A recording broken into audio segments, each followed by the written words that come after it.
McRae. I'm blessed to work for Seattle Housing Authority as a community builder, actually in this amazing community of High Point. Take a stroll one evening here and see our viewpoint park, see our pond. It's gorgeous. Hi, Ella. Thanks. I'm Katie Kirkpatrick, and I'm representing the neighborhoods of Highland Park, Riverview, and South Delridge for the Highland Park Action Coalition. Thank you. My name is Karen Morla. I am here representing Seattle Housing Authority, High Point. I'm Dave Falls. I'm here representing Falmouth Community Association. I'm Charlotte Stark. I'm President Alki Community Council, representing Alki. Dan Jacobs. I'm Communications Director for the Admiral Neighborhood Association, representing Admiral. Wonderful. Thank you. And I'm Pete Spalding, and I represent the Pigeon Point neighborhood. I'm Crystal Brown, and I work in the neighborhood of South Park. Thank you very much to our community leads for being here and all the wonderful organizations and neighborhoods that you represent. My name is Jennifer Satterwhite. I'm the Crime Prevention Coordinator for the Seattle Police Department's Southwest Precinct, and I help run this meeting with Ella, so thank you, Ella. I'm going to have my SPD partners also introduce themselves, and then we'll get started with a few updates before we get to our panelists.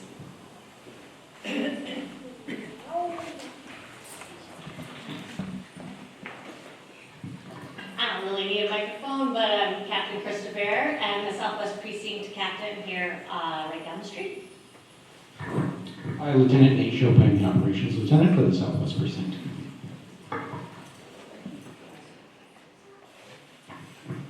Hello, Sergeant Jeff Page, Seattle Police Department Gun Violence Reduction Unit. I'm Lieutenant Sean Moore. I'm the commander of the Seattle Police Department Gun Violence Reduction Unit. Ella, in the back, would you mind having our CSOs introduce themselves real quick? Of course. They know I'm their fans. Hi, I'm Jamie Heslin. I'm a Southwest Community Service Officer. I'm Jen Tenorio. I'm the supervisor for both South and Southwest Precincts for the Community Service Officer Unit. Thank you guys for your service. Thank you again to our SPD partners as well as our community leads for being here and representing your neighborhoods and organizations. Oh, I missed Rachel. Rachel. Hi everyone, I'm Rachel Wong. I'm the Precinct Liaison Attorney with the City Attorney's Office. Thank you so much. So we're going to get going with our agenda tonight. It includes a quick update from me on statistics that are going on in the precinct. I'll see if the captain has anything to add to that.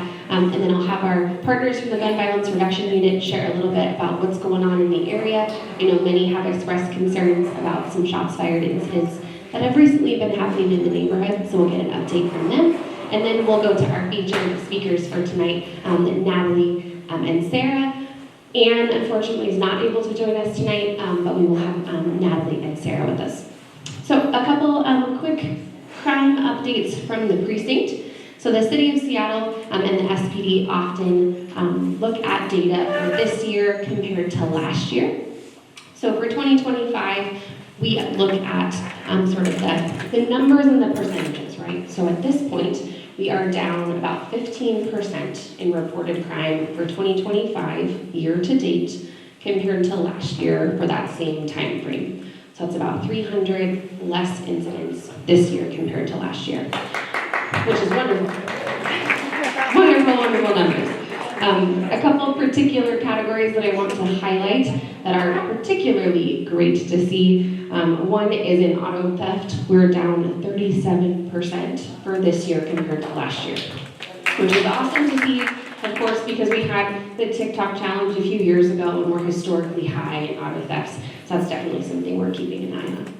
We'll get to questions in just a little bit, I promise. Hold that thought, okay? The other one I want to just quickly highlight is burglary. Burglary is down 40% for this year compared to last year. Another wonderful statistic we are obviously keeping an eye on. I'm not going to talk too much about shots fired because I'd like my partners who are more attuned to that to speak to that in just a moment. But I did want to also just highlight quickly the last 28 days. So we look at statistics for year to date and then the last 28 days. in the last 28 days, we are still down about 11%. So it's great to see. I'm happy to answer specific questions on these as we go. But Captain, did you have anything to add to sort of a precinct update or kind of what's going on from the precinct level? Thanks, Jen. Not really, other than the fact of our, am I on? Oh, I'm sorry. She did say, you're smart, here you go. I did. I failed, I've already failed. I just want to let you all know that our officers are really working very hard. They are collaborating with other units, other follow-up units of the department, to pretty much get some expertise from these follow-up units, like the narcotics unit, as well as the gun violence reduction unit, robbery, etc., to really help them hone their skills, as well as being able to recognize some things that oftentimes patrol can tend to take you away from actually getting super deep involved on any kind of investigation, and it's more on a surface level of responding to calls, 911, you do what you can, and then you move to the next call. They still do have time to do investigations, but it's just not the same level as follow-up units, and so it's really nice to see some follow-up units coming out and taking them under their wing, if you will. So we've had some really good, that's always a pleasure to me, because I've been on for, some of you may know already, I've been on almost 30 years, and it's really important to use the resources we have within the department, especially now. And also with all of your all's reporting. Again, I know Jen says this ad nauseum, but you have to report. It's very important, and so we really do appreciate you staying invested and not just taking advantage of somebody else's reporting. So thank you very much. You guys are doing a great job, and really appreciate all that you do, Jen. Thank you. Thank you, Captain, for that update. I'd like to pass it to our partners from the Gun Violence Reduction Unit to share a little bit about what their unit has been up to, any updates they can share with us on any incidents recently, and just kind of general updates. Sure. Well, hello everybody, and I want to thank you for coming out. I recognize that your time is valuable, and everybody that comes into this room is somebody who cares about their neighborhood. And I know we discussed about how shots fired are down. We talk about statistics all the time, constantly at the headquarters building. But I also understand that even though shots fired are down 15%, if one happens in your neighborhood, that's really the one that matters to you, right? Yep. Am I wrong? So, I have 15 detectives. I have 2 sergeants. Sergeant Page is with me. I'll let him get the opportunity to speak. We are consistently following up on patrol calls. When patrol will file a report, or there's a report of shots fired or damage from shots fired or an assault 1. If it reaches to the point where somebody's actually murdered, that will go to the homicide unit. If it's less than that, it ends up with us. And so we are constantly out looking for people that we know are responsible for firearms violations, mostly for shootings. We kind of only have the bandwidth now to follow up on people who are responsible for actually shooting somebody. So we are out looking for them all the time. In fact, something happened a couple days ago. We were in the neighborhood looking for somebody, and after we arrested that person, then at the middle school, somebody produced a firearm and showed it to the staff. So we've been out looking for that car, and we're going to continue to look for that car. And as soon as we can find them, develop probable cause for them, we will arrest them and hold them accountable for what it is that they've done. In this neighborhood, like I said, everybody here cares about the neighborhood. They care about what happens in the neighborhood. And what I will say is, there was a shooting not that long ago that there was an exceptional number of rounds that were fired inside of the neighborhood. And when we came, we weren't able to get very many witness statements. Most of the statements came from ear witnesses or people that were impacted by that gun violence. And so the one ask that I would have for you is to remember 206-233-5000. That's the tip line. Believe it or not, we have a dedicated admin that goes through those tip lines all the time. You can leave an anonymous tip. I understand you might not want everybody in your neighborhood to know that you talk to the police. I get it. We can't be there 100% of the time. We can't protect your house every minute of the day. And I know that would cause you some concern. And I appreciate that.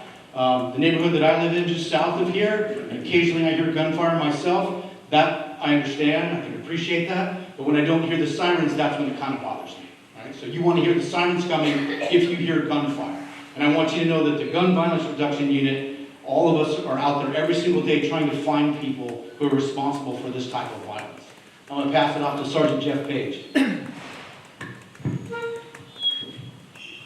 we get the number again? Sorry. 206 233-5000. That is the tip line. I'm going to write it on that whiteboard. Hello, everyone. I'll just echo what my boss says. Please report all the shots you hear. Unfortunately, we sometimes don't get enough reports. We don't contact enough witnesses. Sometimes we're not able even to pinpoint where the incident is located. Sometimes it'll happen at night. Officers will cruise through the area, and they won't even be able to locate the scene if we don't have callers kind of vectoring our officers in. Again, I'd really encourage you, call 911, speak to officers on scene, give them anything you can. Having access to your private video is key for our investigations.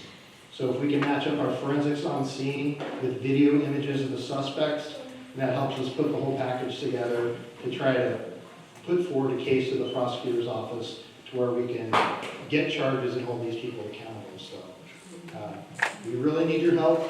We need your eyes, we need your ears, we need your phone calls, we need your statements, and we appreciate it. Thank you.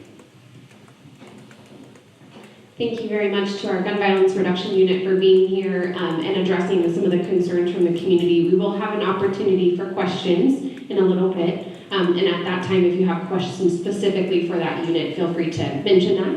They're going to stick around, I believe. So they'll be here for our Q&A portion. As I understand it, Council President Sara Nelson is still on her way. Is that accurate? Yeah, she got caught up at City Hall, so she's going to be here probably in the next 15 minutes, hopefully. Okay, great. Natalie, would you like to come up to the front? I appreciate everyone's flexibility tonight. I know it's a beautiful day and traffic is awful. While we wait for our other part of the panelist, I'd love to introduce Natalie Walton-Anderson from the Mayor's Office. There was some pre-submitted questions from our community leads for our panel, and those are provided to our panelists. So we'll give Natalie an opportunity to address some of those questions, and then we will open it up to Q&A after Sara has arrived and is able to take to address the questions as well.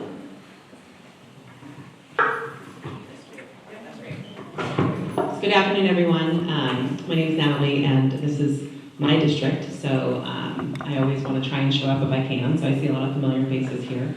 I think there were some questions that were from the group. In terms of just starting to speak to it, I think one of the things that was noted here, and I'll just kind of go through them, Jennifer, if that's okay, and touch on the ones that specifically apply to the Mayor's Office, the Seattle Police Department, and the Care Department. Those two departments are under my portfolio, and then the Office of Emergency Management. From an executive support position, Seattle Municipal Court is also somewhat within my portfolio, but the judges there are obviously separately elected. And we do have some connectivity with King County Jail, of course, because the city holds a contract. So a couple of the questions that are here that I can at least speak to is, I think one of the questions here was in terms of Seattle police staffing. I always like to give hope and optimism, especially to our SPD officers who have stayed and have dedicated their time, even though we have been significantly challenged by some of our staffing. Our hiring numbers continue to break records. We are still averaging 12 applications per day. And some of you might be wondering, well, when are we actually going to see those impacts? And I always want to share that it takes at least a year for an officer to be trained and ready to be on our streets patrolling. And I hope you all will correct me if I say anything incorrect, the SPD officers that are here in the room, but we are going to start to see those impacts in the fall. The trajectory for our hiring, and if Council President Nelson were here, was significant in terms of a new contract that Council supported. And we started to see those numbers climb. And I think the other thing is we made it a priority to start paying our officers for a city as large as we are, the top in the state. And so that was also significant. Tried to offer some retention, some hiring bonuses as well. And we still need to be innovative to think about how we can acknowledge the officers that have stayed and continue to retain them. But I say that because as the numbers climb, we will start to see that in September, October, November, December, and especially in 2026. And I know people are tired of waiting, but realistically, more staffing is incredibly important. One of the questions that was also here was, is there a plan in Seattle's hiring process to train more staff to fill vacancies in the jail? And I think that's a really good question. I don't think that the city or the county always does a great job of differentiating between city services and the county services. But the King County Jail is run by the county, and the mayor's office or the city is not engaged in that hiring process. That is specifically with King County. So I wanted to give a SPD update, but also clarify for the King County Jail that we don't play a part in it. That said, I do know that King County's staffing numbers have gone way up. I think, and this is an approximation, so if I don't have the number correct, it's because I am approximating. I think they are down to around maybe a little less than 200 vacancies, and I can fact check that and make sure Jennifer or Captain Bair gets that out to the community after this meeting as well. So that's something I wanted to make sure that we provided there. So some of the other questions I think were geared toward the city attorney. I did work for the city attorney's office for 2 years, and I worked for the King County prosecutor's office. I always want to be clear, I don't speak for any of those agencies anymore, even though they continue to be our partners. So I'll take a stab at some of these questions, if that's okay.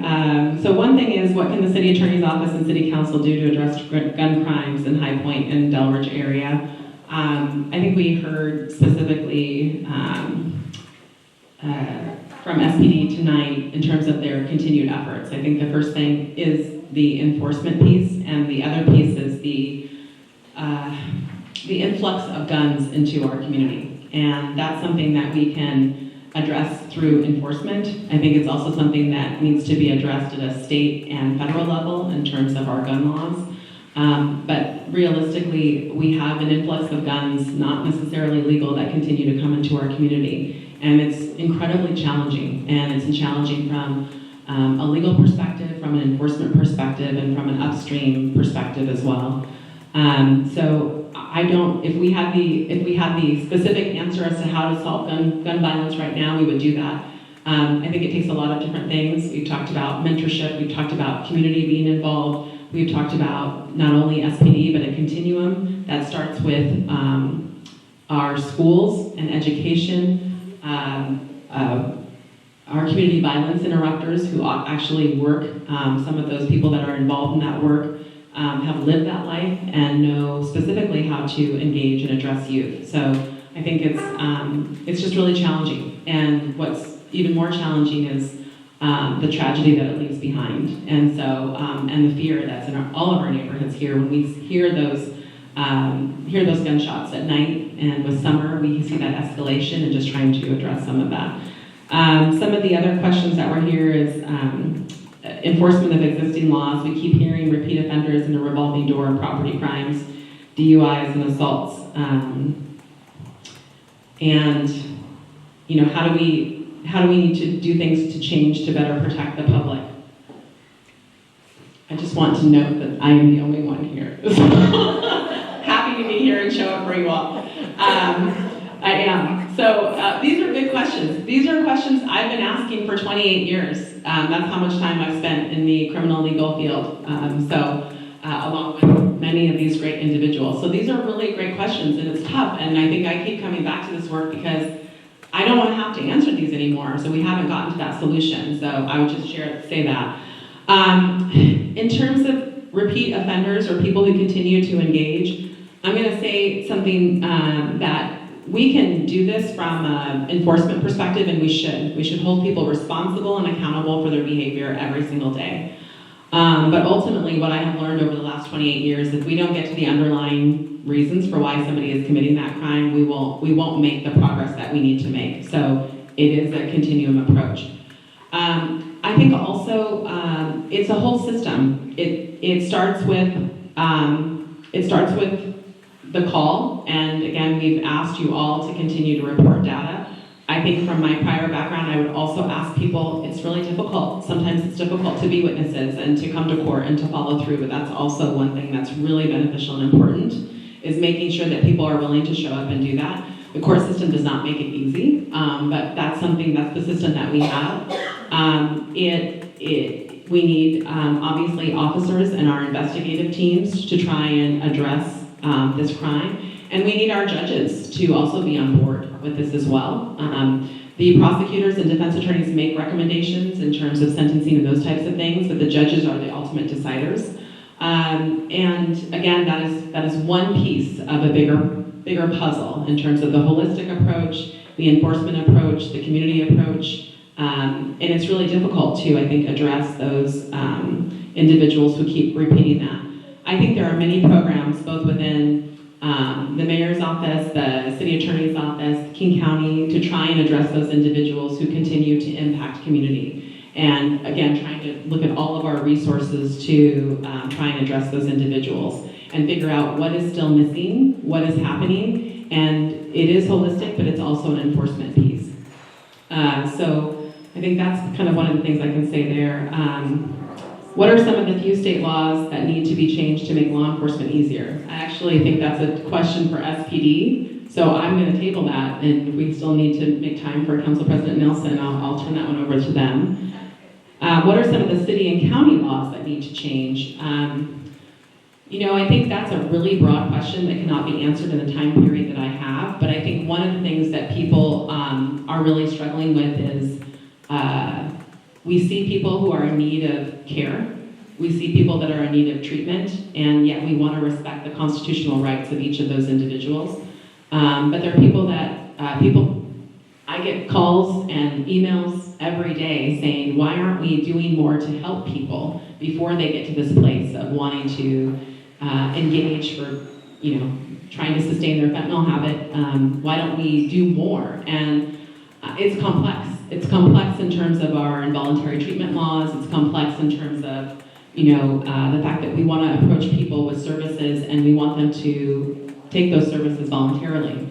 And then it comes to a place where they're engaged in such conduct that SPD has to get involved or the court system has to get involved. And so it is incredibly complex. And I would welcome Council President Nelson up to sit with me.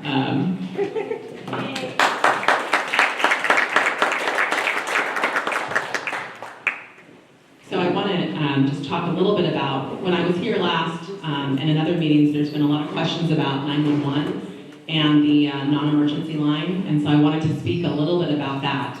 And I always want to be transparent. We have had a lot of challenges and difficulties with 911 and specifically the non-emergency line. I think one thing that people, I just want to be upfront is that the non-emergency line was deactivated from 2022 to I think the latter part of 2023 due to insufficient staffing. So when I was here before, I think the forum that Councilmember Saka invited us to, there were some concerns and calls about that. So I wanted to just share some updates. In mid-May, the care department and CARES over 911 and our crisis responders went live with a new phone tree for the non-emergency line. It's part of a broader effort to try and direct short calls like parking enforcement to that line, to be able to free up that line to do more there. And in addition to that, on June 1st, the care team staffed a dedicated non-emergency call taker during the peak hours. We're trying to look at data when our callers for non-emergency were probably the most frustrated, and we started as of Sunday with this pilot. So we are staffing a non-emergency call taker on that line 7 days a week between 11 a.m. and 7 p.m. That doesn't mean that the non-emergent number is not being answered during other times. It's just we're having somebody dedicated for that specific time frame. I think the other thing I want to share with you is we have still 14 vacancies within 911. It's a lot of vacancies. Similar to SPD, the 911 center went through an incredible transition and an exit of a lot of employees during 2020. Most of our call takers have less than 2 years of experience. And so right now they are training up a new class. I went to visit them on May 1st, And they should have 7 coming out of that, and that will reduce their total vacancies for 911 to approximately 6, and they are currently in the recruiting and hiring process for that. So I just wanted to share that because to what Captain Bair said and to what Captain Moore said, I know your name, I'm sorry, is reporting is really, really important. But what's also important is 911 is supposed to be a service. We're supposed to answer that call, and it's really frustrating when you all are trying to do what we ask you to do, to report things that are going on, and that line is not being answered in the time frame that is needed. I also want to share a couple other things that we're doing. We are rebroadcasting any of the long-holding priority incident calls. So we'll be rebroadcasting that to SPD. This just started every 60 minutes. And then the last thing I want to say is the dispatchers are also responsible now for notifying any complaints, complainants that are holding for 90 minutes or more without dispatch. So essentially, if you've been holding, we're asking 911 to get back in touch with you and let you know that your call has not been forgotten. And so those are 2 additional strategies since I was here last that we have started to employ with 911 as of June 1st. So I know we're going to have some moderated Q&A with prepared questions, and I want to make sure that I give Council President Sara Nelson the floor as well. And as I said earlier, she's been a huge supporter of and really instrumental in making sure that our hiring numbers for SPD have continued to thrive. And so I want to turn the mic over to her.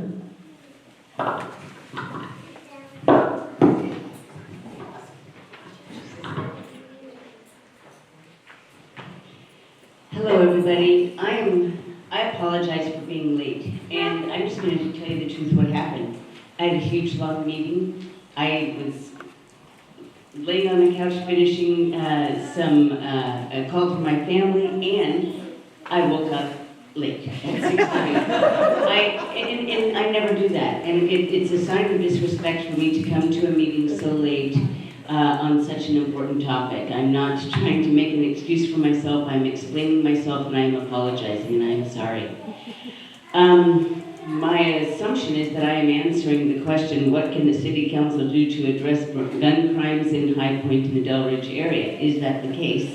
Oh, good. So, first off, I just want to say that this council has been laser focused on public safety, but it is never enough. What we have done, passing a record number of public safety related pieces of legislation last year, finally turning the corner on the negative trend of losing more officers than we can gain. Now is not the time to pat myself or ourselves on the back, and I'm not going to do that. There is a lot more that we can do to address gun safety and public safety in general. I will say that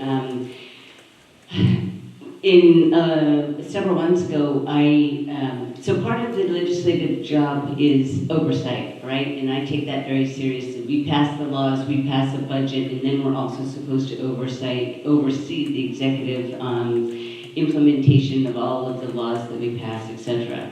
And so several months ago, I did ask our auditor to produce a report. And if you can't read it back there, I'll just say 4 recommendations to better understand and address current gun violence patterns in Seattle. There are 4 recommendations in here. Of course, I'm not going to go through them all, but what I learned is that in addition to needing to staff up the Seattle Police Department, and we've been, as I said, I noted that, and enforce our own laws, there are resources from federal agencies like the DEA, the DOJ, and other federal agencies that have a lot of acronyms. There are resources that are available to municipalities for free that can help us better track and investigate gun violence. And so I do encourage you to go online. This was presented, I believe, in March in my committee, which is the Governance, Accountability, and Economic Development Committee. And my colleague here was also one of those presenters. So for me, it comes down to having a very strong partnership with the City Attorney's Office and with the executive when it comes to actually addressing gun violence. It comes down to all 3 branches working together, and we've got the executive represented here, and I would say that the city attorney's office has produced some of the tools, legislative tools that we are now using to go after problem areas, interrupt drug markets and commercial sexual exploitation markets. I'm referring to soda and soap, both of which are draw criminal activity and a disproportionate use of gun violence in those areas. So here's what I'm really doing to answer this question. We are trying to do our job by passing laws, staffing up SPD, and always looking for other opportunities and other resources. But I will tell you that progress is too slow, and I recognize that, and I'm not going. Apologizing to the community is inappropriate right now. What I have to do is recognize with humility that we've got a long way to go. So thank you. Thank you for hearing that, and thank you for your grace and for me being so late. Okay. Thank you very much to our panelists for answering all of those pre-submitted questions from our community leads. I'd like to open it up to questions. So what I'd like to do is just set a couple of ground rules first. I'd like this to be respectful and constructive. So if it's your turn to ask a question, please try to be brief so that we can get up to all of our questions tonight. I want to make sure that we have lots of time for questions, and please ensure if you ask a question that you're somewhat clear as to sort of if it's for a specific person, to please say if there's a specific person you'd like it to be addressed to. If there are other questions that you'd like to address. Yes, I do want to say a couple of other things. I'm sorry, I was just answering the first one. I will note that I have been focused on drug addiction and treatment for a long time, and I also am looking at the enforcement of our laws against the public use of illegal drugs like fentanyl, meth, etc. And in 2023, I did put forward legislation that would have conformed exactly with the state law that made public use and possession a gross misdemeanor.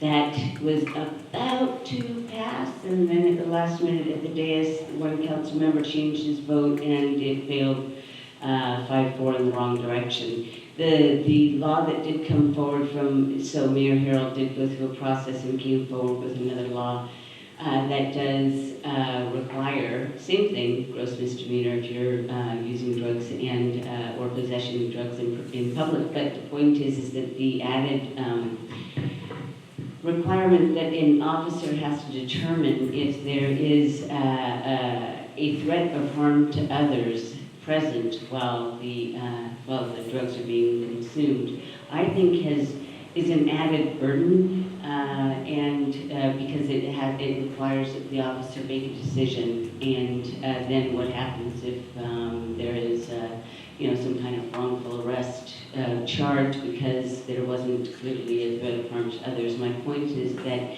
Councilmember Kettle, who is the chair of public safety, has recommended that law be changed to be more in strict conformance with the city and with the state law, because being out of step with our neighboring jurisdictions simply sends a signal that it's a little bit less likely that you will be arrested in this jurisdiction compared to other jurisdictions. So that is one thing that I will say, in addition to using our officers to our very limited number of officers right now to go after some of these crimes.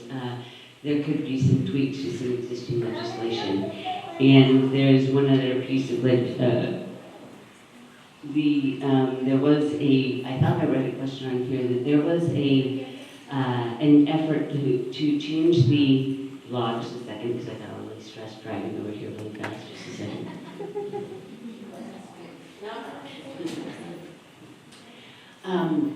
I was extremely disappointed that there was an attempt to change the law that requires that a juvenile have 5 convictions of a gun charge, I think that is, before there can be an extra layer of enforcement. And the city did recommend and did get behind the change to that law, and that failed. But what that is doing is it's allowing for juveniles to go for too long in a pattern of behavior that's only going to put them in worse trouble in the end. And I do think that's doing a disservice not only to the public, because what could happen with those guns, but it is also doing a disservice to the juvenile who could very well end up at some point in a grown-up jail, in facing worse consequences.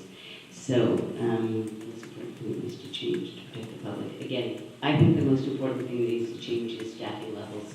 In 2022, 100 officers were moved from investigative units to patrol in order to be able to answer 911 calls, priority 1, priority 2, etc., calls more quickly.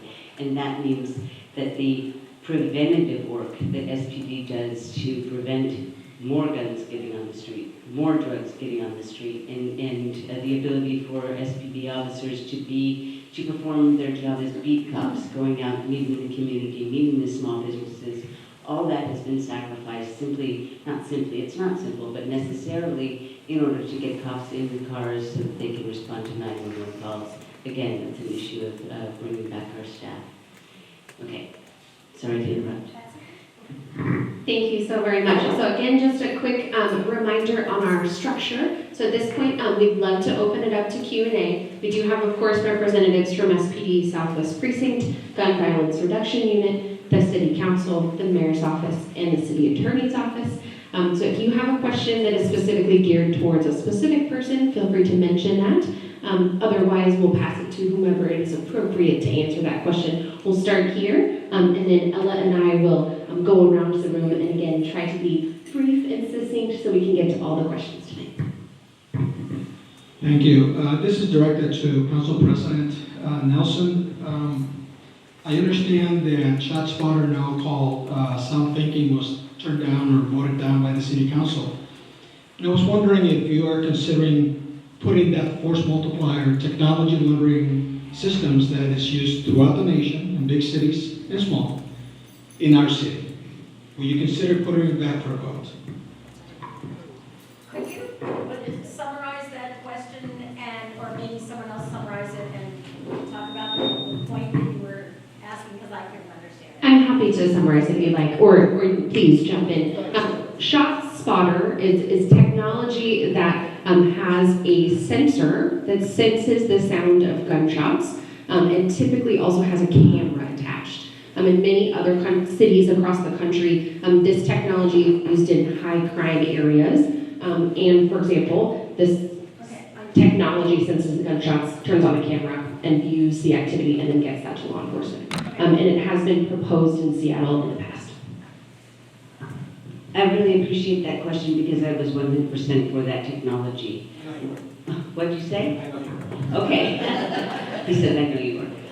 But your remembering of the decision is incorrect because during the fall budget deliberations in the fall of 2023, Council surprisingly did approve the use of resources for a whole suite of technology, and ShotSpotter was one of 4 or 5 technologies. The other was the automated license plate reader, the TV cameras that are put up on telephone poles to be able to watch what's going on in areas of high crime, and there might have been one other piece of technology that I'm forgetting.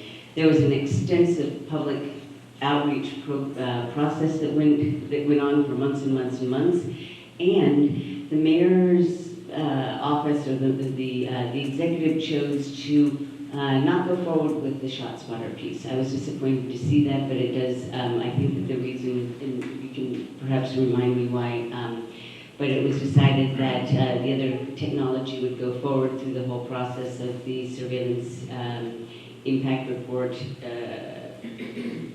Anyway, SIR, Surveillance Impact Report, that's what it is, but not ShotSpotter.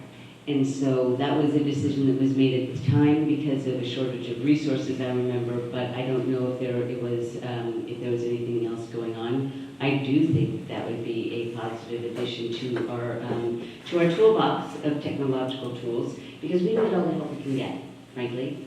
When people are dying in shootings, and in 2023 there were more shootings, I think that was the highest year of shootings. I believe that we can't afford not to use any tools available to us to keep our people safe, and that perhaps at a later time, when the revenue picture changes or whatever, we can add that to some of the technology that we have to keep folks safe. It is used across in other cities to good effects. I understand that there were some cities that didn't have as positive effects. I'm of the perception that when we lack officers, we can increase our capability to fight crime of all kinds, but especially gun violence, with the use of technology that's available.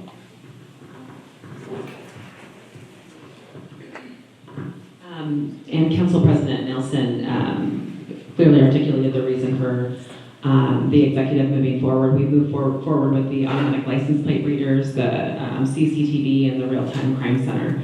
And actually right now, as we speak, the real-time crime center and CCTV cameras have been installed in 3 of the pilot areas, and there have been several other areas identified for expansion.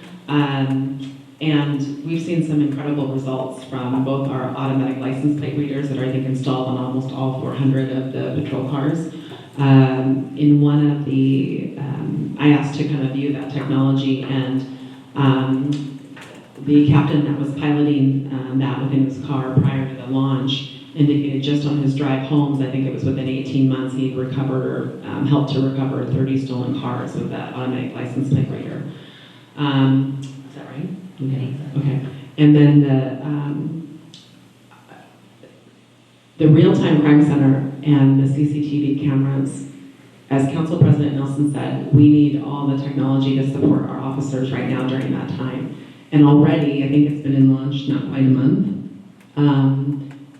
It's already led to so many incredible outcomes that I'm very excited for SPD to share out. But it is a game changer in terms of being able to address crime, solve crime. As a former prosecutor, to have this technology for purposes of trial would have been incredible. The one story, and please, again, we have SPD here to speak to this, but the one story I just heard recently was that there was somebody who had their car stolen, and the suspect who stole the car took it, left, returned to the car, and what I think is incredibly impressive is SPD is able to respond based on the cameras, the CCTV cameras in the real-time crime center, and do that without any incidents, because again, they have the real-time technology to be able to apprehend a suspect really safely, be able to recover that car and do that.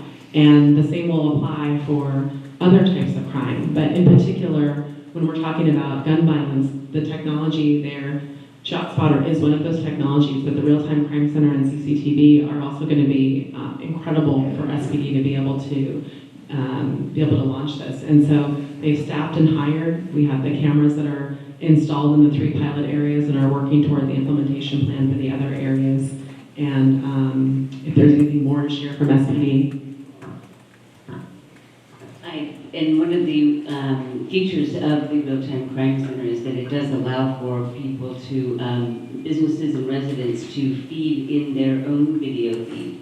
And so, because so often when, if you go to a business that's been broken into, and oftentimes the business owner will say, look, I have, I have the information, I have the tapes, I have the video, but it's a little bit too late. But this will be real-time help from the video feeds that people that sign up to share that in real time. So I just wanted to say that. And one thing that I wanted to add is that the problem with car theft is not that people are getting their cars stolen. It's not just that. It's that these cars are being used quite often to commit much graver crimes. And that is why the focus on automatic license plate readers and this other technology is so important, because we are preventing crimes like driving through the front of a small business to take the ATM, and that, I would say, is one of the least serious ways that people use stolen just wanted to add that. We got better than that. Thank you very much. So about midday today, there was a shooting at Dakota and 25th. I understand that someone was taken into custody, and that I'm just curious, the person that was taken into custody, was he known to SPD? And can you give us any update on this really current shooting in our neighborhood?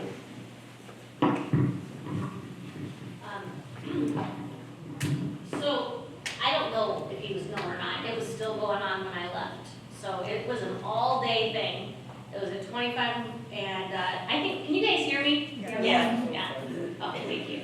I appreciate it. Right on. So 25 and Dakota, right around that area, started off earlier today, I want to say like 11 or so, and there were shots fired, and I don't have all the details, I apologize, but as of right now, what I did know is that, or what I do know is that it was people shooting at each other.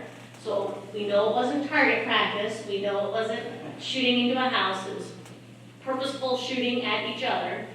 And then officers were able to get into the area, saturate the area, because as you know, Pete, we have directed patrol, so we have officers that are on duty resources that are hitting these hot spots, and we already had some people already there, and then everybody else came, and things started to slow down a little bit, and we had containment up, and we had the ability of making contact with people inside that house where they went back into the house, and I don't know which house it was. And then I believe when I left, they were working on a warrant to get more, to be able to get in as clean as possible so that this is a good case later on, right? The house. I don't know if it was the house or the car, yeah, but they have video, they also have video, and I believe it was video from home somewhere around there. So this is good, this is great stuff, I was super excited about hearing it. Unfortunate that this happened, but nobody got injured, nobody was actually hit, but that was today, 25 and 25 and Dakota. But the scary thing is, Yeah. it was midday. Yes, yeah. One thing I'd like to just highlight, Captain, if I may, was the importance of community reporting this right away. We had multiple callers, multiple witnesses, multiple people saying that they would provide video, they would provide photos. So I just want to highlight the importance of reporting when you see something suspicious, especially gunfire, of course. But being a witness, being able to speak with officers was very helpful in this particular situation to provide our officers with evidence in that moment. I'll just add to that every little piece of information is fantastic for us. So if you're a witness of a crime like this, and you happen to see a brown car driving by, that's all you have. Brown car, think it was a sedan. And you pass that information on to us. And that's connected with another piece, just like a big jigsaw puzzle. You can put in another piece of the brown car, and somebody else gives us their blink camera or their ring camera, and we see a brown car coming by that general neighborhood. And now we get a license plate off of that car, now we have something to go with. So every little piece of information, if it feels insignificant, sometimes we can put it together in a bigger piece of the puzzle. So I don't think anything is so small or insignificant that it doesn't matter to us. Thank you, Lieutenant. I appreciate it. I just want to pause for just one moment. Natalie does need to leave us shortly to attend to something important. So I'd like to just see if there's any questions specifically directed towards Natalie before she has to leave us. Thank you for your patience, everybody. Good afternoon. You mentioned something about the increased numbers of applicants for the SPD positions and that we may see impacts in the fall. What does that look like for our South precinct, guys? Are they going to get more people in, or will that help our community? Yes, right. So, just so you know, we're trying something new. It hasn't happened yet, but it's going to. So usually what happens is when we get people coming in for new recruits, or they're now hitting the street and they're paired up with a field training officer, and then they get assigned to precincts. And we have 5 different precincts throughout the city. What usually happens is we sprinkle them, like one here and one there and one there, right? And that's great, because everybody is fighting for these resources, right? We're like, well, no, Southwest really really needs them, I mean, we're going crazy down on Alki, we need people. Or South really needs them because of rainier, whatever the case is, right? What is going to happen, what the goal is, and it's, we're gonna try it out. When we get a group of officers coming out of the academy and after FTO, after field training, they're gonna hit the streets. The thought process is we're gonna take all of them, which could be just 5, right? And put them in one precinct. Because that's going to have an impact more than the one person. It's actually going to be a little bit more impactful having a group of, more resources to that one precinct. So I don't know which precinct it's going to start with, but basically that's the goal, is to try to make it be impactful rather than just everybody gets a piece. Does that make sense? So that is the goal. Thank you. I wanted to do a follow-up about the real-time crime saver and CCTV that you guys had mentioned. Will that be expanded or implemented to High Points or any other areas in West Seattle that are getting hit with a lot of crimes or shooting? The automatic license plate reader technology is something that also feeds into the real-time crime center, and that's available, obviously, precinct-wide because of patrol.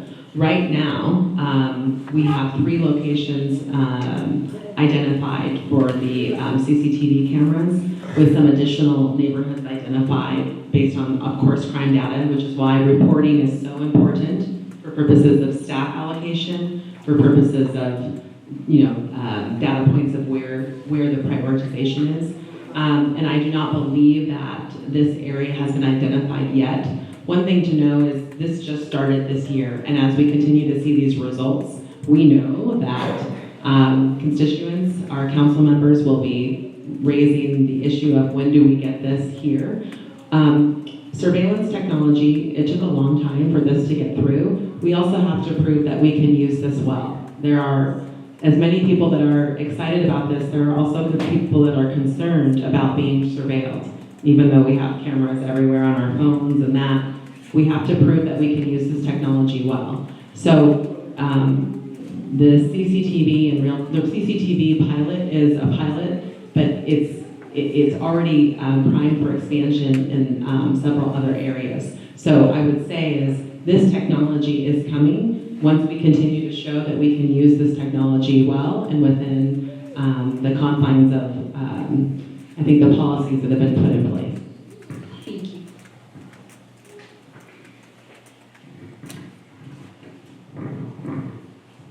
Any other specific questions for Natalie before she has to leave us?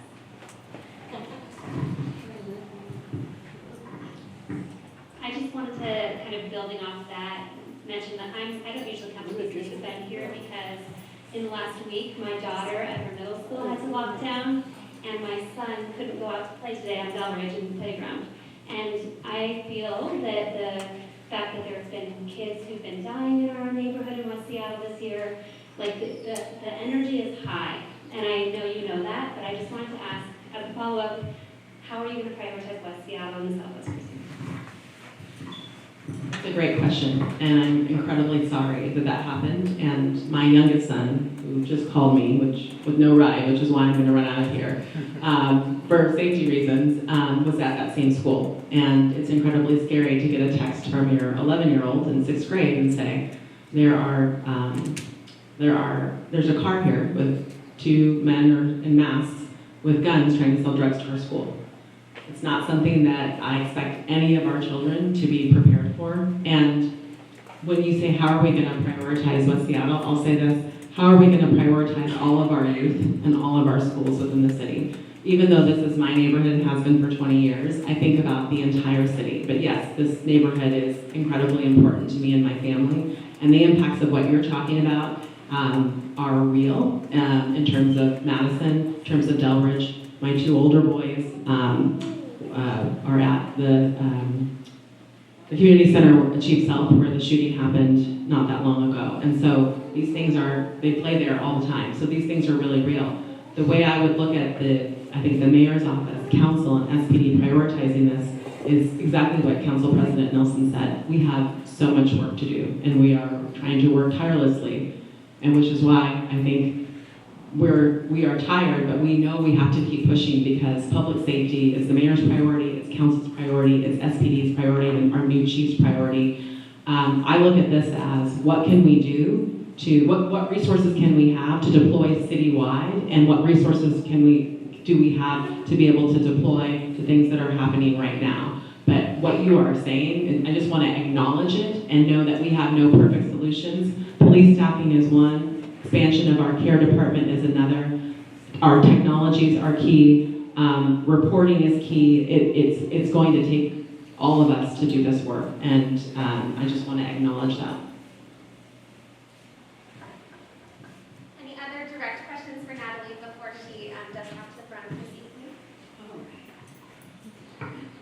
Hey Natalie, so I just like following up on the school piece. I'm a school nurse at a couple of schools in the Delaware area. And I hear all the talk about policing and surveillance and all of that, and partly in this period of time where some of that technology is being used for not well purposes. I also think of this area of kids who are very under-resourced, where their schools have been closed,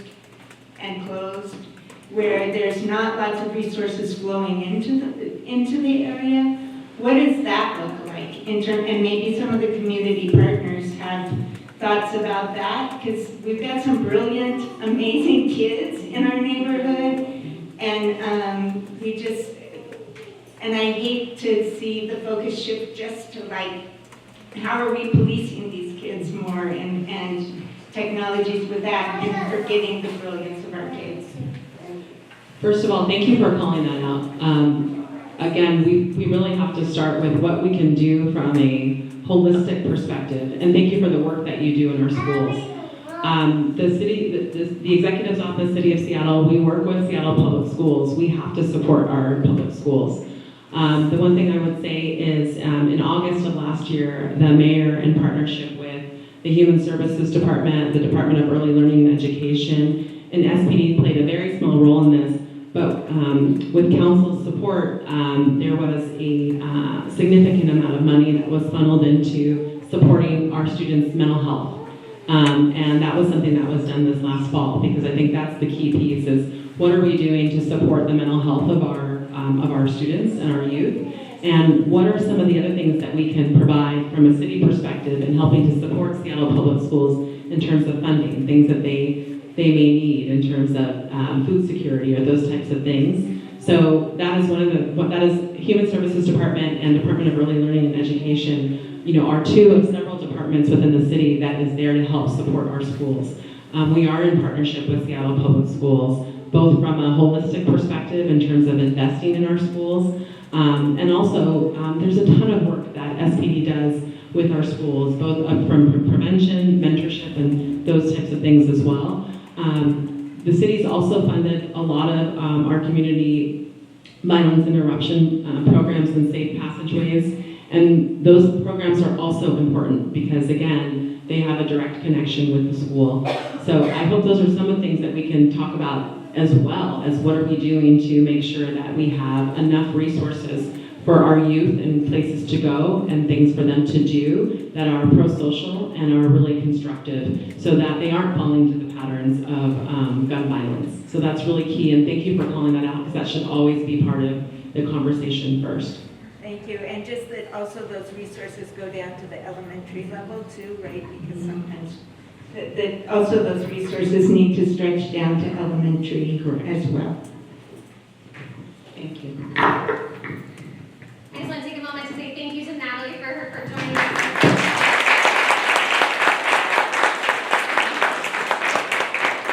I know that she does need to leave us to take care of some business, but we're going to continue with our Q&A. So feel free to raise your hand. Ella's going to help us continue to go around to ask questions, and again, feel free to address if there's a specific person to address. I just want to thank you for coming in.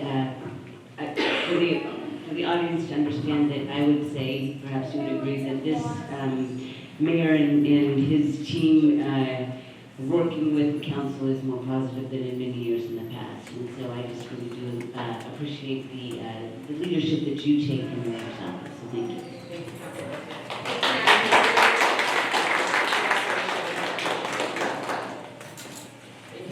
My question is to the crime prevention unit. You have the Seattle Housing Authority label, and I hope somebody in here is from the Homeowners Association for the Greater High Point.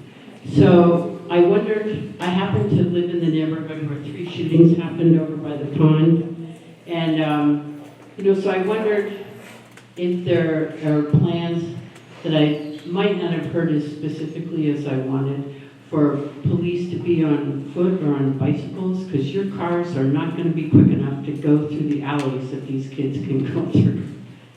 That was one question for you. The question for you is, I heard when I moved here that there were rules that when families broke the rules and didn't act according to the High Point rules, they were asked to leave, even though it was very difficult for some of these families. But I know that there are kids here who know what is going on and they're not talking. I'm sure they're afraid is why they're not talking, but people know who's doing this. So I'm asking you about, are those rules true? And the people who are part of the larger community, I live over by that pond, and there are young kids and their dads who are constantly playing soccer, and it's absolutely fantastic to see these parents interacting with their kids, but there's no soccer field. They're playing soccer right in the middle of 18-month-old kids trying to go down a slide. And I don't want to stop kids playing, but I was hoping that there's a big, big space here behind that playground that perhaps you could make for this summer some kind of a soccer field that kids could play. They love to kick the ball around. There's nothing wrong with that, but they don't have a place. And so in trying to be constructive for this summer where people are going to have less parental guidance and less stuff, if we could have a place for them to play soccer, doesn't have to, a pickup game is all they want, right? And so I was hoping the community could do something about that. Thank you very much. I'm going to address the first question and pass it to the lieutenant about officers on foot or bicycle patrols. Hi, so good question on the extra patrols with the bikes, because we're just starting to roll that out a little bit on Alki right now. We had lost that program for several years. We've got it back. We have officers that are interested in doing that. So we are always looking for spots that we would be putting officers on bikes in neighborhoods. And this is one of our spots. Westwood Village is one of our spots. Alki is one of our spots. So we're hoping, it's summer, it's here. So in summer's the time that we need the officers on foot, on bikes. We want them in these neighborhoods riding around. And so that's coming on some level in the future. We are already starting the directed patrols in all the neighborhoods where they're trying to go down side streets, not just your main thoroughfares. They should be parked off the side roads where you don't normally get traffic, because we want them kind of venturing off the normal path. And so yes, you'll see that as well. And was there another question on that? I can't address soccer. Soccer's not my category. Okay. Yeah, so yeah, you will see it. We do have people that are excited to do that with us right now. I'll pass it to Karen to speak on the High Point specific question. And then as far as the soccer fields, that's something we can brainstorm with our city partners as well as our High Point partners, and we can hopefully work to address that. But I'll pass it to Karen to address the specific High Point question. So to answer your question, yes, we do have a lease and a policy that our residents are supposed to follow. Now, we do rely on information from SPD, whether they are involved or not. And we also do need to follow the Landlord-Tenant Act law. And it's been frustrating with the legal process recently. And with the moratoriums, like the school moratoriums and the winter moratorium, which prevent us from moving forward with any legal action, it's making it tough for us. But yes, there are rules, policies that they do need to follow, and we do enforce them. You're welcome. I'm going to pass it. I was told not not to talk about soccer, but I am real quick. We actually have been hosting soccer programs here in High Point with one of our community partners for years. Almost every day you will see, when it's warm, some kids playing soccer in this big field, in addition to playing basketball on our basketball court, if it's prepared and clean. Do you think you could put in one of those letters that goes to the kids? So people, just like me as a child, that pond area is a big walk from there to this field, and especially if it's a kid alone at night with the lighting. That's why we actually don't have a lot of kids that actually activate in some parts of High Point, the amazing community center that has open nights. It's because it is a long distance, and I wouldn't want my elementary school kid walking literally over a mile home and going down to the pond. If the lights aren't working, how are they there? So there's tons of amazing programs that happen. We have a whole slew of youth programming that happens. We have a whole department that serves our Seattle Housing Authority community members and some adjacent that live here in High Point. I would say the biggest thing I would always advocate is, work with the community nonprofits in the area to help fund more and more opportunities for our youth. In High Point alone, more than half of our population are children. There just is never enough programs for every child, specifically for what that child needs. But I'm going to pass it to him from South Park. Thank you. Sorry, I was a bit late. Gerard Miller, Community Safety, Public Safety Coordinator for South Park, the Seattle Neighborhood Group. I noticed in the neighborhoods that you listed for the officers on bikes, South Park wasn't there, and I wondered if we could get included. Sure. Awesome, thank you. Oh, and to the darkness in walking down, we would be happy to partner with y'all, SDOT and SPU to figure out solutions to making those passages safer. Hi, I live in Block 9, and this question is to SPD. I think this weekend you guys shut down a street racing event over in Alki. I think a sideshow, is that what they're called? But from what I heard, there were 50 or 100 cars there, and they got there quick, shut it down. My specific question is, what are you guys doing to enforce street racing? I see it here locally at the High Point Library. Last night there was somebody doing donuts there. It seems to be a couple times a week, especially during summer and now that we're in summertime. How are you actively patrolling to nip it in the bud and maybe get ahead of it?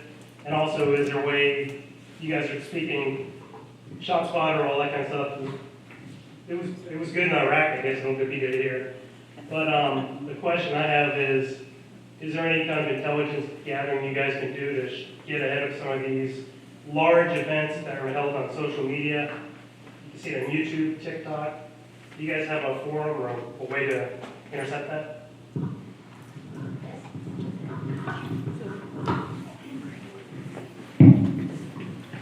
Yes. So, just so you know, so we do social media. As we said, we have an intel unit, and we have people that have different roles in that unit. And one of the rules is to scour the internet, the social sites, all of those things to learn what's happening in our city, right? And we knew about things coming to Alki. We often know. Steve here can testify to that. We often know when there's going to be a car show or a gathering or what have you, right? And oftentimes they're posting in a way of encouraging others from other cities to come, as well as kind of entice competition, if you will. So we are aware of it. We're doing the same thing that we do with everything else that we can do currently right now, which is the directed patrol. Alki is one of those spots. You were talking about bikes, Gerard. We are trying to get bikes out to a variety of different areas. But to be realistic, because that's what I pride myself on here, is to be realistic. You got to go from one spot to another spot to another spot. So I don't want my officers riding bicycles from the precinct to Alki because, one, their legs are going to be shot. And then two, we need them to be able to get back in the car and go visit South Park for a while. Get back in the car and come to High Point. Get back in the car. And so these are, again, these are dedicated moments at these different places. But you're absolutely right. This is something that's not new. When I came to the precinct last year, I was just appalled that this was still going on, because I used to be here back in 2008. We're doing everything we can, and we're also working with the city attorney's office, and I'm gonna let Ms. Wong talk regarding this. We're getting better, we're getting smarter on how to do things. As far as like, we have body worn cameras, we have in-car video cameras, we have the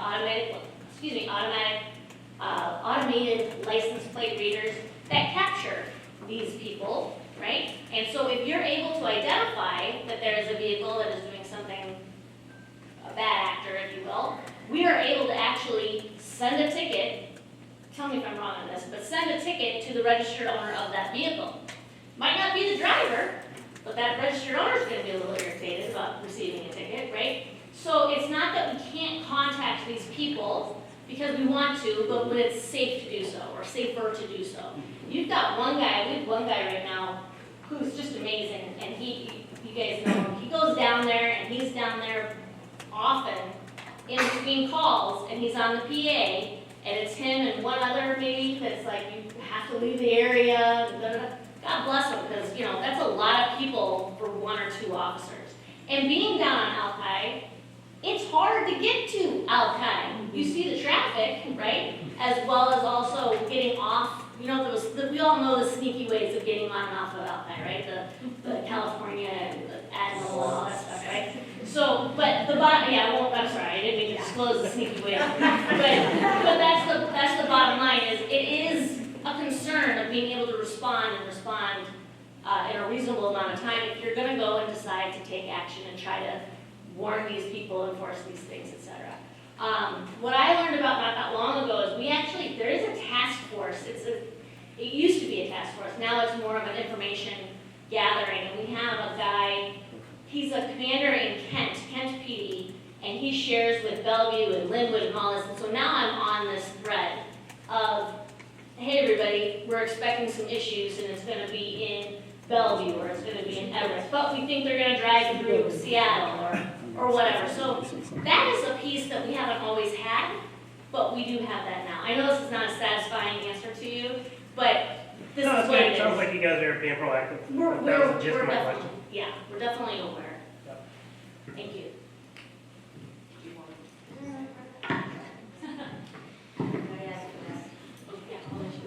I just wanted to add, and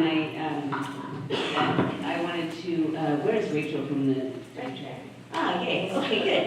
I was trying to be here. Anyway, thanks to the city attorney's office for actually putting some violations on the books so that we can enforce that law. And so I'll let you answer that question. But I will also say that your representative, Rob Saka, was a leader in putting adding to the law that made, I think, street racing a civil infraction. Anyway, you can explain what came out of that, but then he added to the penalty for that. And so I don't know what the city used to do before this past year when we actually were targeting street racing in particular. Just want to do a quick time check. We have about 15 minutes, so we'll try to be brief if we can, so we can get to a few more questions. Thank you. I'll be pretty brief. Sorry, everyone. I'm Rachel Long. I'm the precinct liaison attorney. So I'm with the city attorney's office. First of all, apologies from our city attorney, Ann Davison. She really did want to be here. She was scheduled to come, but she could not make it. So I'm here to try and help. I'm also happy to speak afterwards with folks if they have questions. But the captain is absolutely right. As of 2024, there are 2 new infractions that are specifically dedicated towards racing. One of them is called vehicle participation in street racing. And so if a vehicle is seen and it is either on like body-worn video, in-car video, even city phones or other folks hand in any kind of video evidence, what happens is the registered owner of the vehicle, whether or not they're the one driving, gets a ticket in the mail, and so that might go to mom or dad or boyfriend or girlfriend, and they'll say, wow, I guess that's what my car's been up to. And then the beginning tickets start at a few $100s. It escalates all the way up to $1,500 per ticket. So that's one of the infractions that are out there. The second one is even attendance at races. What that helps do is oftentimes they're like someone had pointed out earlier, oftentimes it's crowds of folks at these events, and you've got like a couple officers with one car in their vehicle. And so this is a good way to try and issue infractions where needed. Race attendance means that if you are there encouraging street race, you will get a $100 ticket on site. They'll just serve on you right then. Thanks. Thank you for that, Rachel. We'll take a few more questions. Ella, if you want to go to the next one, please.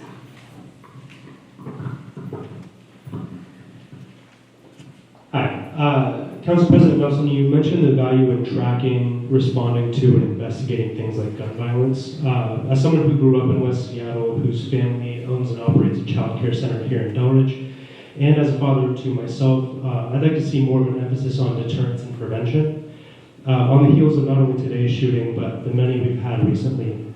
Can you explain in greater detail the Council's plans to pursue approaches in line with the guidelines of entities like the Substance Abuse and Mental Health Services Administration, and using models like we've seen implemented in Rainier Beach that don't necessarily directly involve police to address gun violence before we have more victims? Thank you for that question.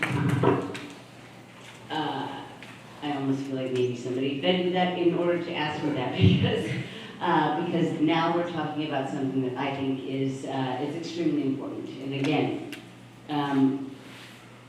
what is this? Please do, if anybody has the opportunity. I don't like holding up paper to you and say, just read this, because it doesn't convey the passion that I bring to this issue. But what are we doing to actually help people that are addicted to drugs, involved in some of the activity that perpetuates violence, that spills out into our community and puts our children at risk? What are we doing to get them into treatment? We spend millions of dollars on outreach workers, and what are they doing to suggest, assertively, encourage with feeling that people actually get help and provide resources for them? Here is and then help them get there physically, drive them to these places that can get them help. There is so much more that we can be doing from I was going to say a street level, but from a human services level to attack this problem of violence by really going after what I think is a foundational problem, which is drugs and addiction. And so what I will say is that what this council is going to be doing later on, I do have a package of not just investments, but policy decisions that I'll be putting forward before the end of the year to better deal with, to provide more opportunities, and some of them are, even go so far as to some dedicated Seattle DCRs, designated response coordinators. I think that is what they're called for, involuntary commitment, potential, etc. So and at the same time, so now we're talking about, let's go after the drug trade by going after and helping people that are struggling with addiction first.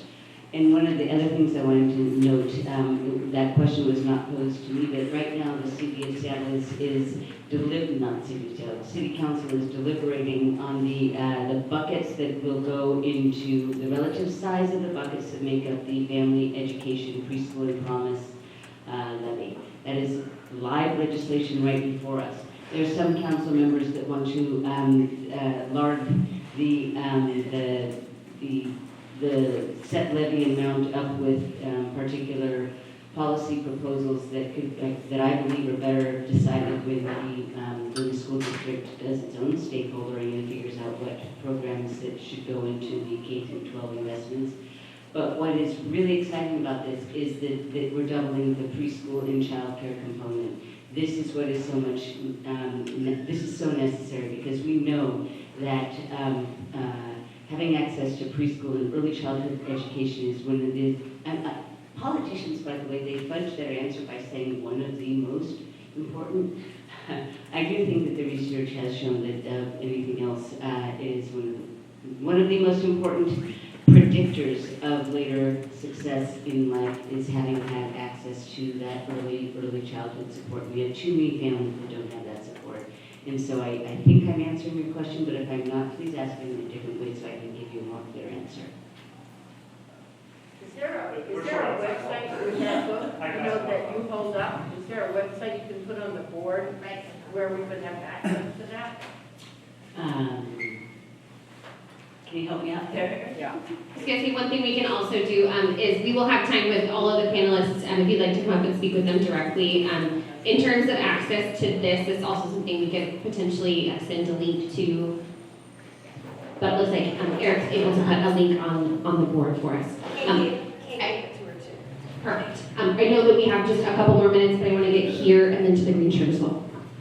You mentioned something about the start times and for the police department, and that the people on Alki, the street races, they know what time the police start and stop. So not the start times for the police officers, but we have a general idea. You mean with social media? No. Oh, sorry. You mentioned something about that criminals know when the police are going off shift and then the other, next shift is going on. I don't think I did, but I wouldn't be surprised if they did. So, is there anything that the police department does to stagger the times when the police come on and stagger the times when they go off? Thank you. So to answer that question, we have, I don't know how long has the quartet's been around now, a year or 2 years? A year and a half. So we used to have certain shifts, and now we are on different shifts where they overlap. And so that way, when we have, and they did studies and they figured out when is it crucial for more officers to be on the street at any particular time. So we'll have like a few hours in between two different watches. So we'll say like your morning hour watches and your afternoon watches. And so you'll have an overlap. So one is finishing up, but they're still answering calls, etc. And the second one is coming on, and now they're picking up the calls. And so it is a gentle handoff, right? So, but it's not like I'm coming in and now I'm tapping out Lieutenant Moore there, and he goes in my place. We have that overlap, so it is a staggered thing. But thank you for the clarification. That's a really good question, because I had I don't mean to interrupt the flow, but a constituent called me whose store was broken into, but with really sophisticated weapons, etc. And and I've gone on neighborhood walks where people tell me that the break-ins happen between something about 3 to 4. I don't know. Don't tell anybody here. But I was just wondering. So thank you very much for explaining that to me. I did not know that the off-on shift, the shift changes were not the same everywhere, and they may be. Okay, great. Okay, is this okay? Yes. Okay. My name is Lloyd Permit. My wife and I live over Baton, close to Baton Park. Lately, we've had a lot of young men driving recklessly around our neighborhood on their ATVs, causing real potential for the possibility of hitting either an adult or the children playing in and around Baton Park where this is happening. They don't even care about their own safety. They don't have helmets on and have a friend sitting behind them hanging on. The other day, I kind of hid a little bit by the corner. I took a video of him, so I had his license plate number. I called the police and was told they couldn't do anything because no one got hurt and they are understaffed, but if it continues, call 911. Well,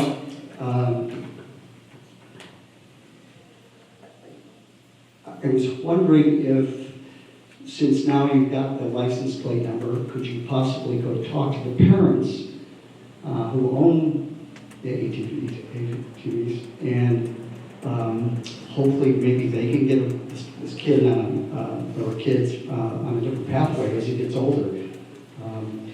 He did ride around repeatedly after I took the video of him, and he kept going by, looking over, so I think I'm a marked man now with some of these kids, which that's They were at the library last night. Yeah, I showed a flashlight out. Yeah, there's a couple of ATVs. This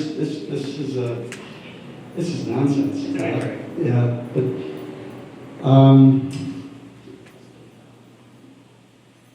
the last time he came around, he actually had a helmet on.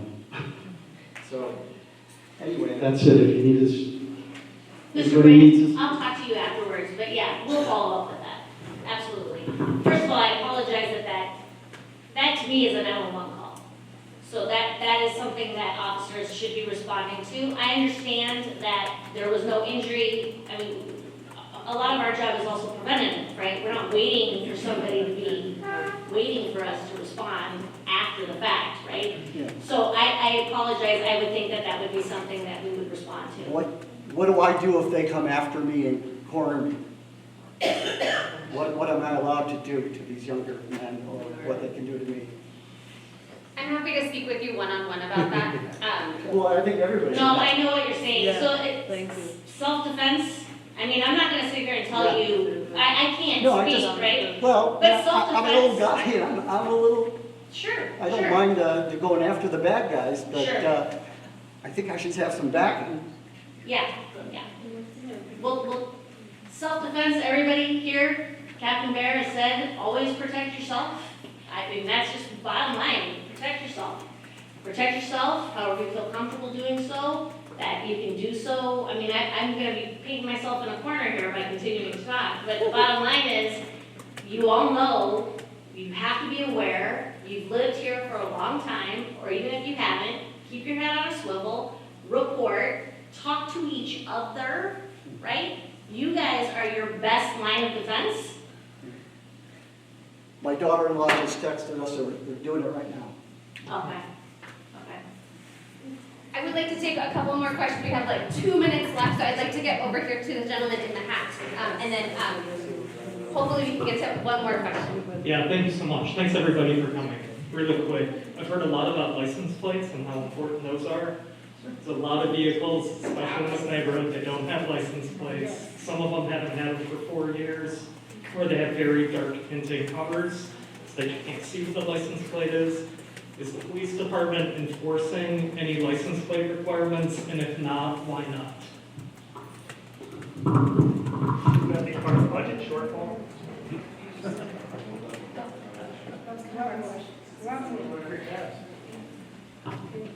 Can I take a pause before you answer that? She has a similar question, so it'll all get answered. That's what she was saying.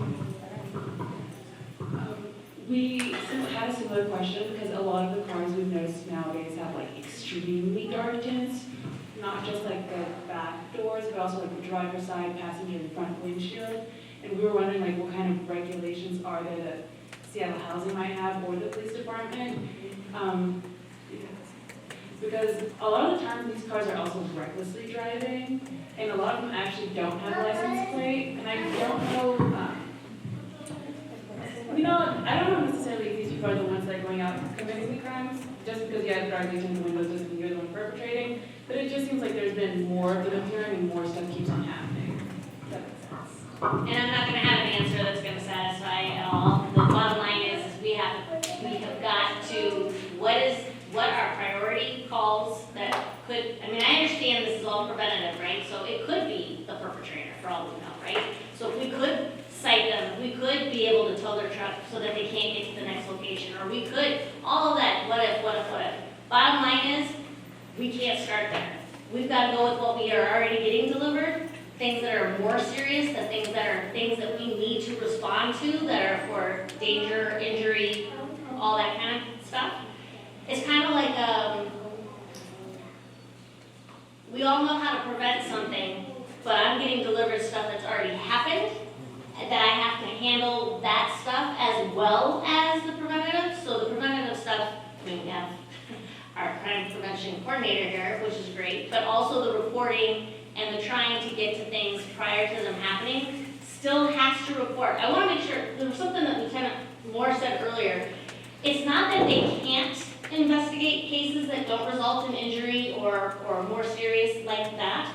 The rest of those cases, because I don't want that to discourage you all from reporting things like seeing the brown car. I don't want to report it because I don't have an injury associated to it. All of that that's reported, that's all mined information. That's all stuff that comes in that when their unit is responding to an injury or worse or what have you, that stuff is being monitored, looked at, like you said, being used as pieces of the jigsaw puzzle. It's the same thing with the license plates not being there, because I know High Point there's lots of cars that don't have license plates or super extreme tinted windows or expired plates.